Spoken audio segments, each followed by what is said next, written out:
Hello everyone and welcome back to the channel. My first video of 2023, and obviously when I do any sort of MMA videos on my channel, I've got the one and only Callum Sanderson. Let's Look at him go. now. Let's Like he go. wants to go a Let's few go. rounds. Let's go. How are you, Callum? Good, bro. Good, bro. Thanks for having me back on the channel as always, man. I'm not going to lie, because of what Liverpool have been putting us through, this feels like therapy and fun at the same time. I don't I even know know. how, right? It feels good. I know it's amazing. We got the gift from the MMA gods. We really have. Really have. Jones is back. He is. Ngannou has left. Got a Crazy. bit of a sour taste in my mouth. Yeah, crazy. Edwards versus Usman is confirmed. Headshot, dead, bang. Gaethje versus Fiziev Banger. confirmed. Co-main. Banger. Potentially Rafael dos Anjos versus Gamrot, London. Sign me up. Mokaev fighting in London. Oh, is Makayev fight? Is that Gonna fight in confirmed? London. Oh, He's not got a ranked down. opponent, but he's got a highly rated flyweight. He's recovered from shoulder surgery. And so he'll be back in time for that as well. He'll be back in time for London. Sign me up. Sign me up. And then potentially Colby versus Hamza in March. But we don't think that's going to happen. But sign me up. Look, the MMA gods are going to smile on us this year. Potentially the Bronx versus Dariush this year as well. We're cooking. Just get this all. Let's Salt Bay this shit up. Cooking, baby. We're cooking. But first port of business. The first numbered card of the year, UFC 283 in Rio de Janeiro, Brazil. Glover versus Glover Teixeira, his homecoming versus Jamahal Sweet Dreams Hill. But we'll touch on that as the co-main event. As the main event. Sorry, the main event. Firstly, let's start at the opener. A Paul Craig versus Johnny Walker. Very interesting matchup this is. Paul Craig coming off his loss at UFC London against Uzdemir in what many believe was a bit of a lackluster performance, especially for myself included. Then we got Johnny Walker coming off a win against Kutalaba. An interesting fight this, because both of these guys are in the top 15. This division is wide open for anyone that wants it. If anyone wants that title opportunity, we've seen how quickly fights are made now, because that whole myth of Dana saying we don't make fights on the nights after fights. Well, you've just proven that myth to be completely bullshit. It's just a myth now, isn't it? Completely a myth. So how do we see this? So it's literally your striker versus grappler. So when you get a striker versus grappler, you look at their second attributes or the strongest attribute of the opposition. I think Paul Craig's striking is better than Johnny Walker's grappling. And I know Johnny Walker won his last fight by choke. I just think Craig has been putting so much more stock into his striking now, especially after hearing him speak in recent interviews. I think he's starting to fall back in love with striking. I think he knows he can always rely on his grappling. I don't know if Johnny Walker can rely on his grappling if his striking isn't working. I don't know if he can even rely on his striking.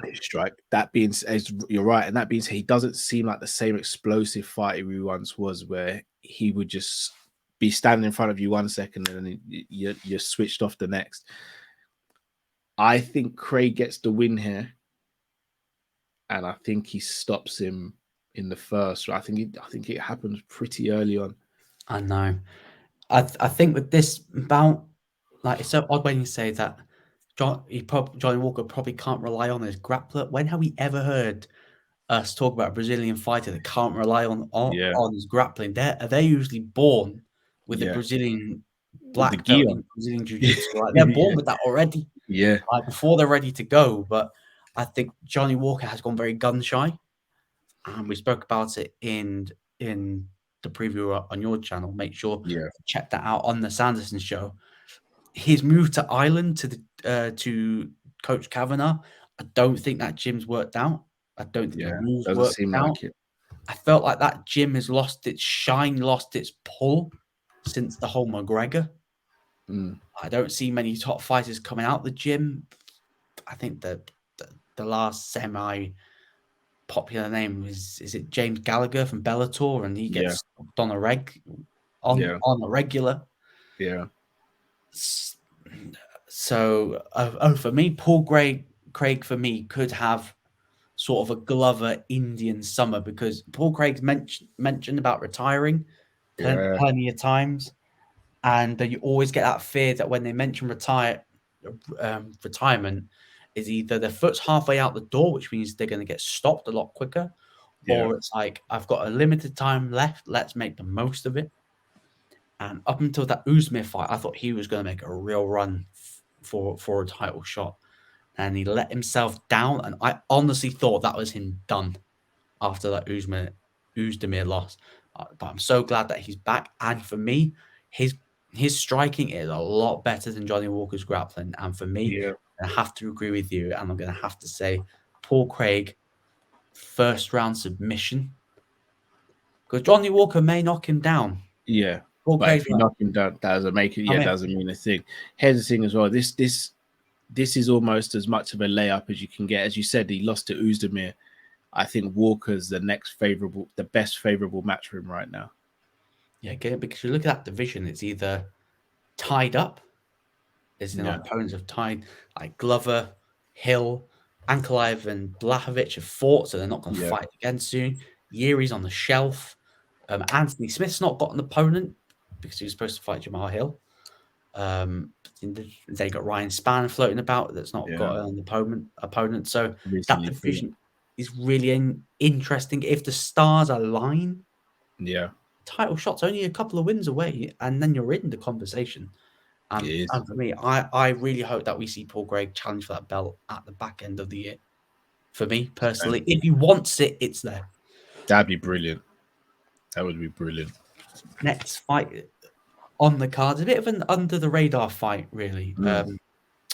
Women's flyweight, Lauren Murphy versus Jessica Andrade.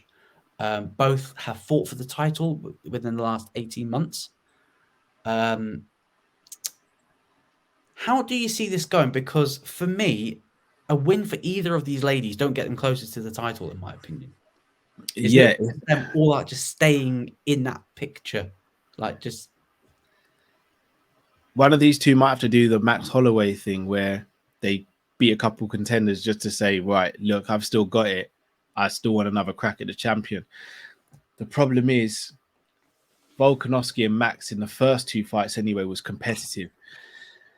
The fights Valentina had with both Andrade and Lauren Murphy were not even competitive. It was a one-sided demolishing and beatdown. That being said, fighters can improve. We saw Stipe demolish Francis Ngannou in the first fight and then couldn't even deal with anything he had for him in the second fight. That being said, I think it depends on how the defeat or the win happens. And I'll be honest, Lauren Murphy's excellent, as she showed against Miesha Tate. To beat Jessica Andrade, I think you have to have great power for her to respect it. Because if she starts walking you down and doesn't respect your power, you're as good as done. And I don't know if Lauren Murphy has that sort of power. So I like Lauren Murphy's boxing. I think her boxing is crisp. It is crisp, but I don't know if she hits hard enough to keep her off her. But yet again, like you saw how bloody Miesha's face was when literally like Murphy was bopping her head with the jab, just whiplash every time. But I don't know whether or not she's got that knockout power to really trouble Andrade. And like for Andrade, like this, I don't know whether or not this is her best weight division. I think like 135, she was too small. 115, she looked like that she was killing herself. Yeah. This is like the happy medium. This is the happy medium. But it's just a shame that in this division, you've got arguably the best female fighter on the planet. I don't think it's arguably. I think she is. And I love Nunes. I do rate Nunes highly before anyone says anything. Valentina Nunes is still like the women's GOAT for me, but Shevchenko is not far behind. No, definitely not. I think if and when they fight again, I think that will determine who the greatest women's fighter of all time is. I think I still think you have to put Cyborg in that conversation. I know Nunes beat her. I think she deserved a rematch, but against politics got in the way of that. And UFC aren't in the Cyborg business anymore. They're in the Dana business. They're in the Dana business fully. They're in the Dana. 60 G's, baby. So how do we see this one going? I think a stoppage via strikes for Andrade in the first or second round. I think I'm gonna have to. I don't like agreeing because it's boring. Because I really want to say Murphy like decision, but I can't see it. Like she's gonna have to really like just box and move, like be really snappy on the feet to get out of the way. I don't know whether or not she's going to be able to do that. The crowd, Andrade, third round stoppage for me. Yeah, that's fair. Crazy. Who's next on the card? Is it the co-main already? No. We got Burns and Magny. Burns versus Magny. I feel sorry for both these gentlemen because they deserved so much better. For Magny, he just became the all-time wins in the welterweight division, overtaking the one and only my goat, Georges St. Pierre. Rush. Just Buffer's announcement for GSP is legendary. So for Neil, I do feel sorry because he should have got a favorable striker, and for Gilbert, he should have got someone with a bigger name. Should have had a bigger name. And for me, they've gone. Yeah. It is what it is. You could have gone Burns and Masvidal. You could have gone Burns and Colby. Like, the thing is, both of the two gentlemen that he suggested both got court cases with each other. One's got brain damage or something. So I don't know if that's going to happen. And the other guys are pretty. Hamzat's. Would you want to run that back so quickly? Not too sure. Nah. You got Usman. Edwards 3. Bilal. I think it had been too quick of a turnaround. Bilal fought on the Makachev card. I actually think Bilal Muhammad will be the backup fighter for Leon and Usman, which he deserves because of the win streak that he's been on. I actually think if Usman didn't get this fight, I think Bilal Muhammad would have got the fight. I don't think Hamza would have got it. He should have got the fight, but he wouldn't. Yeah, because the way the first fight ended, I think the story writes itself. I think that fight's there whether Usman wins, whether Leon wins or not. I still think that will potentially be his next fight. Yeah, but it won't be there with it. Be game bred. It will be game bred. I mean, if Gamebred wins his next fight, then yeah. The thing is, even if Leon has the belt or not, I think Leon's a big enough name now that he doesn't need the belt to have big fights anymore. I think the win over Nate Diaz, the manner in which he won over Kamaru, I don't think he needs the belt now to have massive fights, which is I'm over the moon for. Which I'm happy for him, but it'll be Jorge if Usman went down, which luckily he's not because that's confirmed. Yeah. But if he went down, Gamebred's getting the call. Yeah. To rock up with his little BMF belt. Yeah. Which means nothing because you've lost every fight since you got the belt. So. Yeah. Well done, Jorge. So how do we see this one going? I think the antidote to beating Neil Magny is usually hard, low leg kicks, grappling and submissions. So basically Burns. I can't see how Magny beats Burns. Burns hits too hard and is too explosive and has got such a great gas tank as well for Magny to quote unquote Magny the fight. Magny, we know what he does. He walks people down. He gets into a flow state where people can't match him in terms of output and volume. He's very accurate. Doesn't hit the hardest, but he's very accurate, and he doesn't get hit when he's at his best. Problem is, I think Burns hits everyone, as we've seen, and I just don't think anyone takes the power well apart from Usman and Hamza. Unfortunately, I think I agree. I'm going Burns by. It's 3 agreements. This feels rigged. She was rigged. Burns by knockout because I think for me, overhand right's gonna just drop him like a sack of potatoes. I think he's just gonna drop him. Could do. Right, move on to the co-main event, UFC's first quad. The first quad, Davison Figueiredo versus Brandon Moreno for the UFC undisputed flyweight title. It's got everything. It's got everything. It's got the storyline. It's got the first ever quad between two fighters. You've got the mystery over James Krause moving camps. Triple C's not going to be in the corner for Davison Figueiredo. You talk about storyline. You're speaking about drama. This fight has pretty much got it all. This has got everything and then some.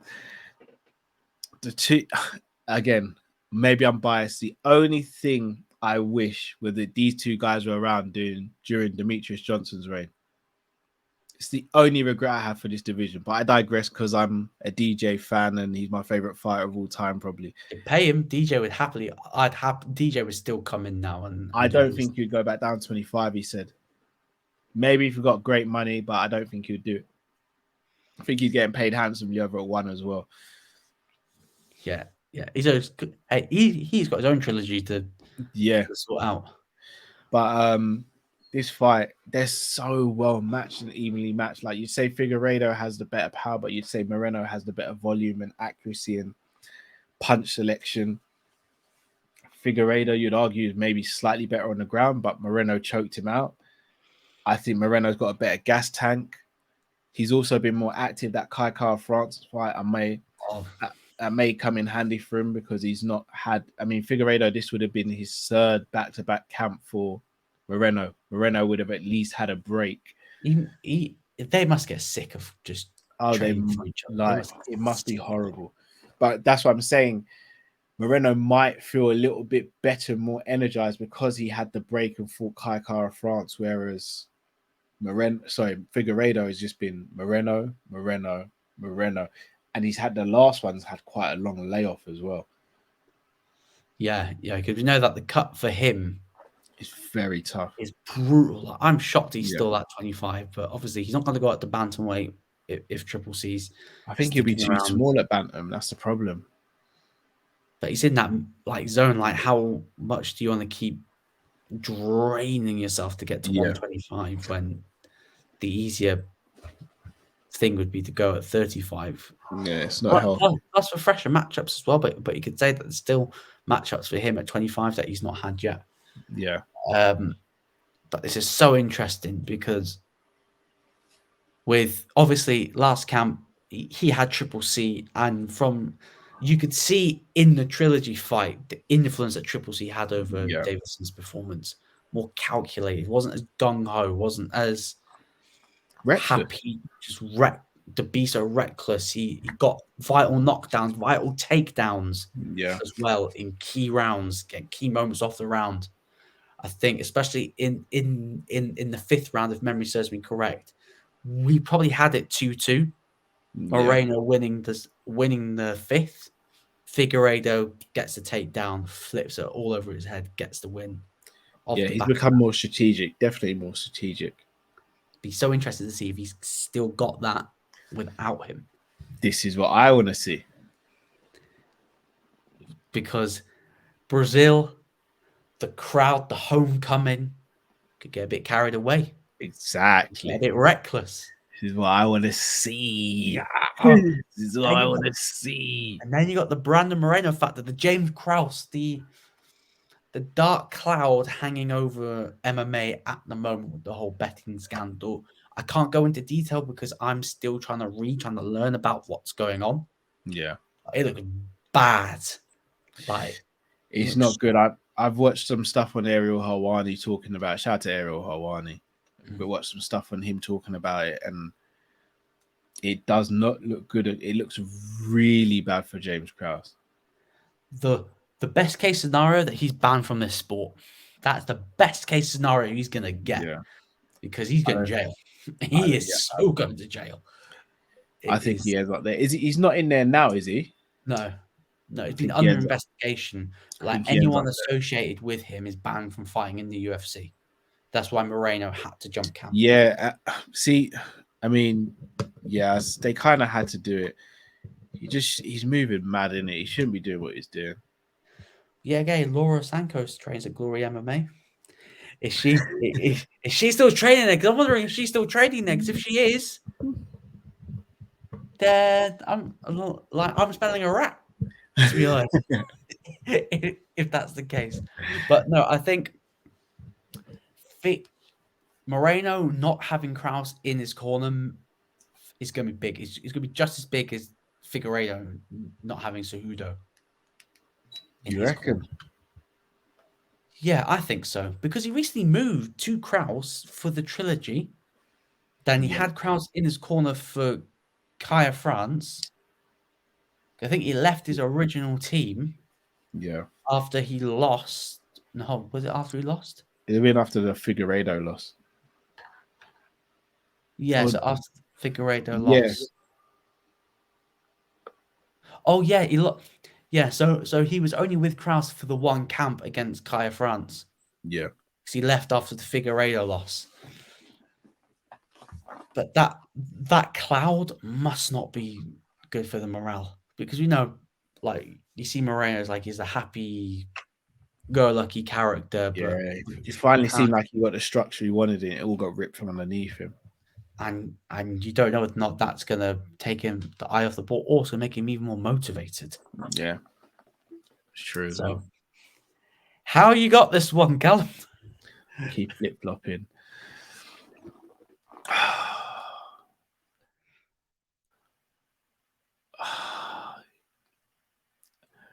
It's weird because we've spoken about this, and I gave a different prediction. You're gonna, This is the only fight on the card where I'm really like flip flopping. yeah, because any outcome you could see. Yeah, I can see Figgy knocking him out or getting a submission or winning by decision, and I can see Moreno doing the same. Maybe not knocking Figueiredo out, actually. I can see him doing decision or submission.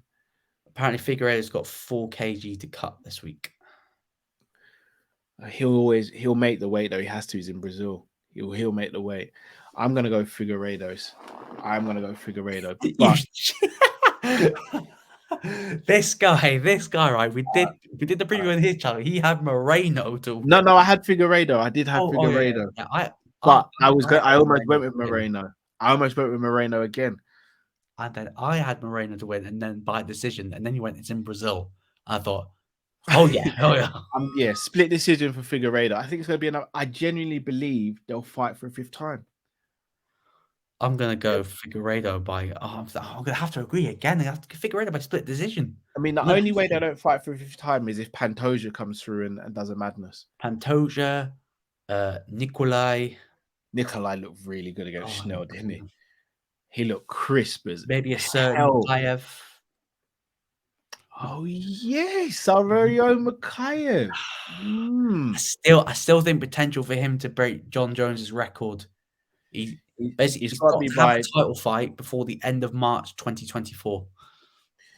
If he fights a good ranked opponent next and wins, then I think he's not fighting a good rank.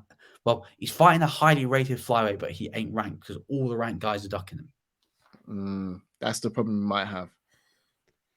We're ducking him. So we've both got Figueiredo split, haven't we? Figueiredo split decision. And the main event, Jamahal Sweet Dreams Hill. Sweet Dreams. He's going into the Lion's Den. He's going into Rio when they're going to be shouting, "Ooh, vamos here." Ooh, vamos here. Against Glover Teixeira, the gold, like, he's making his homecoming. He should have had his first title defense in Brazil. He should have had a title defense in Brazil. But he's back for the vacant light heavyweight title. That belt has been vacated so much. They should just have a cardboard cut out with the saying vacant now holds the belt. It's just literally just let everyone fight for it. Do a King of the Ring, innit? Like back in the olden days in WWE. King of the Ring. Yeah, Royal Rumble, there it is. Over the cage only. Over the octagon. You got incapacitate and then you got to throw the dead weight over the cage. Like, Hey, that would be fun. Potato. That would be fun. So obviously, the way this title bout came about, it came on the back of after the last card of the year ended in the draw between Blachowicz and Ankalaev, a fight Yeah. I thought Ankalaev won He did, personally. yeah. 3-2. Moaned like a bitch. Afterwards, moaned like a bitch. Sorry, I have to say it as it is. Yeah. I got his I do frustration. feel for him, though. I do feel for him. I got to feel his frustration, but this is why you never leave it to the judges. See, I've got a theory on that. I don't like that phrase. And the reason I don't, if you say you're going to leave it in the hands of the judges, you've got to have competent judges. And for the most part, the judges aren't competent. Yeah, that's why Therefore, don't leave it in their hands. but Don't this is never what leave I'm it in their saying. hands. If that's the case, then you don't have judges. You fight until someone can't take it anymore. Like proper I know it's hard. gladiator. I know, but it's the only way to do it then, or else you get more competent judges. Yeah, that whole Because you should be able to leave it in the hands of the judges, because the judges should be able to do their job. It's like it's the equivalent of saying they're taking judges from boxing. They're getting judges from boxing because that yeah. Like I'm seeing boxing decisions in MMA. I'm thinking, don't tarnish my sport. Don't tarnish here's the thing. sport. That's like saying don't leave it in the hands of the referee if someone's got you in an armbar. Well, you're in an armbar. The job of the referee is to protect the fighters. So if the referee doesn't get there in time and does a Mizugaki, then goodbye arm. Yeah, exactly. Goodbye arm. How did you feel for both of Blachowicz and Ankalaev when like Dana just goes in his presser, slates the fighters? It's not like that they're getting well paid, and then just goes, "Yeah, I didn't like what I saw. Yeah, we just made a new title bout, Glover versus Hill. It's done. It's done." Which dispels another myth of his that we never make fights on the back of cards. Now proved bullshit. I'll be honest, I thought it was pretty disgusting. As a promoter, your job is to promote the fights and the fighters. You threw both of them under the bus. And I'll be honest with you, we did a watch long for that. I think I was even ill for that watch long. No.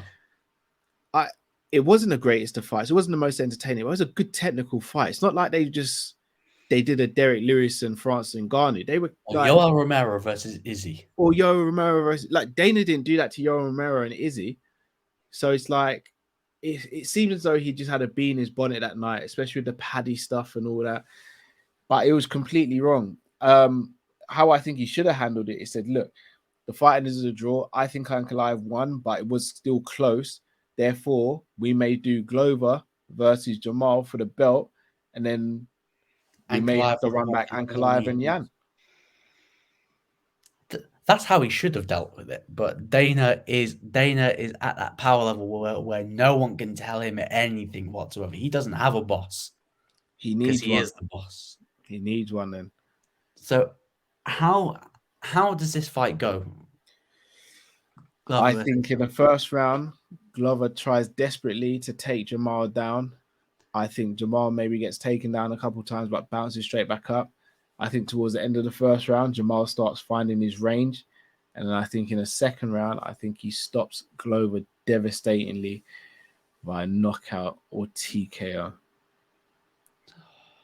This is where I'm going 100% against you. There we go. Finally got a disagreement. Yes. Here comes the primetime TV now. No, I think when you look at Jamal's game, boxing, knockout power, you saw against his win against Johnny Walker, good night Vienna. One thing that has been in doubt is his grappling. Yeah. But we know Glover, submission king.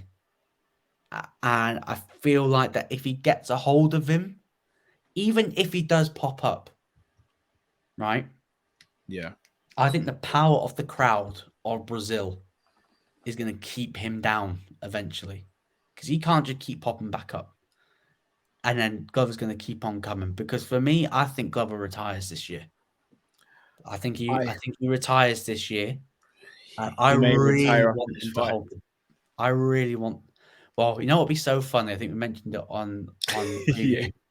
Wins it, vacates it on the same night. One, it would piss Dana off to the hell high heaven. Dana would go, love it.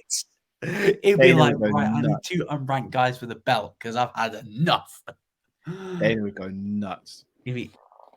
But for me, I feel like Glover can get it done. My only worry for him is how much that war with Yuri took out. Yeah. Because he fell into the jaws of defeat when he was in the jaws of victory.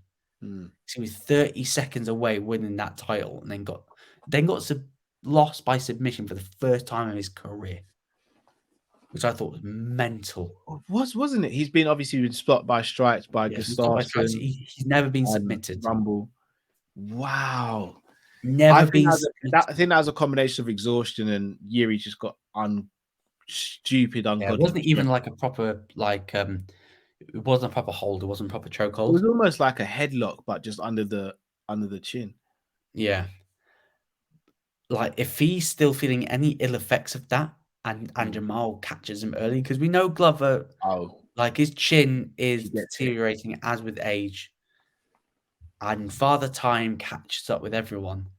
And I'm gonna wonder if he's gonna if he does lose Glover, if he's gonna regret not taking the Ankalaev fight in December when the Ankalaev matchup was the better matchup for him than waiting for Jamahal, because Ankalaev does not have knockout power. He's a good wrestler. I think even though he doesn't have knockout power, he's more technical than Jamahal, though. So even though I think you're right overall, I still think Ankalaev would have been a difficult fight to prepare for. I think you need a full camp if you're fighting Ankalaev. You can see why Glover turned it down. You Yeah. definitely see why he turned it down. You can also see why he took this fight with Hill, though, because there is a clear path to victory. It's just whether he can get through the storm to get there. Like, I want a fairy tale ending for him because he's one of the good guys of MMA. Yeah. I really, really hope, because hey, if he wins this and then retires at the end of the year, We have some maybe fun. he's got a certain student, maybe, that might want to say, I might take that belt back to his gym. Maybe. I don't know. Maybe I'm just wishing it into the atmosphere. Here's the thing. I'm a big Jamahal Hill fan. I really like the guy, but I'm also a massive, like, how can you not like Glover? How can you hate on Glover? So I'm gonna be watching it and just like I'm gonna enjoy it, but just I kind of want someone to win, but no one to get hurt, if that makes sense. The only you know how like John Jones always slags off like his former opponents? Yeah. Only one he never slags off was Glover. That's a Congratulate Glover when he won the belt. Classy. Says a lot. DC loves him. I can't think of anyone who's had a bad word to say, but like Anthony Rumble Johnson loved him. Gustafsson's always had nice things to say. What a guy. And I really hope that he gets his fairy tale ending for me, but we know that the sport is cruel. The sport does not believe in happy endings. But saying that, Glover by third round submission. Go on, baby. Let's go. Let's go. I just really, really, really hope he gets it done. Obviously, prelims are some good prelims. Terrence McKinney, RoboCop. Somehow he's fighting on this card. I don't know how. Every time I hear his name, Rodriguez, I just think of this. I just think of that, bro. I just think of I could see the main vein in your head, bro. Oh man. Ugh. Oh man. Jalen Turner's a good fight. He's been calling for the Paddy fight. I don't think you get it. No, because Paddy is out. He's having ankle surgery after ankle injury from the Gordon fight, so he will not be fighting in London. So his time will be unknown when he's back. They'll get to be honest, that is probably the best thing, and I do not want to hear from him until he's better and ready to return. Because if I hear him pipe up about, I think he'll do some good to be out of the limelight for a little bit as well. I'm like that. Hopefully the injury's not bad and he recovers quickly. At a better time. Yeah. I think everyone got a little bit. Yeah. But anyway, before we diverge into that, everyone that's tuned in, make sure to smash the like button, hit the subscribe button as well. This year, we're on the journey to not 200 subscribers. We're on the journey for 1,000 subscribers. 1K, baby. 1K, that is the aim. hopefully, if I get my backside in gear and actually work out a schedule to do regular content, I'm sure we'll get there. You will definitely get there. And make sure everyone to subscribe to the Sanderson Show, as me and Callum did a preview for UFC 283. Callum is nearly there. He's 150 subs away and getting 1K. And we hope to do it by UFC London. Yes, definitely. We hope to do it by UFC London. Callum, anything else coming up on the channel soon? Yeah, I'm gonna try and unlike yourself, I'm gonna try and do some more regular content this year on Sanderson Show, but also more cross collaboration with yourself and other people, and try and get guests on. That's probably the big thing for me this year, is to get other fighters on. Yeah, and just people in the industry as well. Like, we have big dreams, but without big dreams, there's no point doing this, is there? Like, so we're gonna keep on aiming. Into reality. Dreams into reality. Look at this. Look at this. Look at all my money. My belts. What you gonna do? You're gonna sit there and deal something. You're gonna sit there and do all my money. Yeah. No, yeah. I'm looking forward to what I think will be a good year for both channels, to be honest. And hey, if our year goes as well as what UFC's got planned between now and April, we're laughing. We're eating so good. It's unbelievable. Bloody good. Content is gonna be flowing. But everyone, make sure to smash the like button. Make sure that you subscribe to Sanderson Show and subscribe to Coppush as well. They're on the road to 30K. So show some love over there to Matt Callum Drift. Until next time, make sure tune in Sunday morning, 3 a.m. UFC 283 watch along with myself and Callum. And then we'll see you all there. Take care.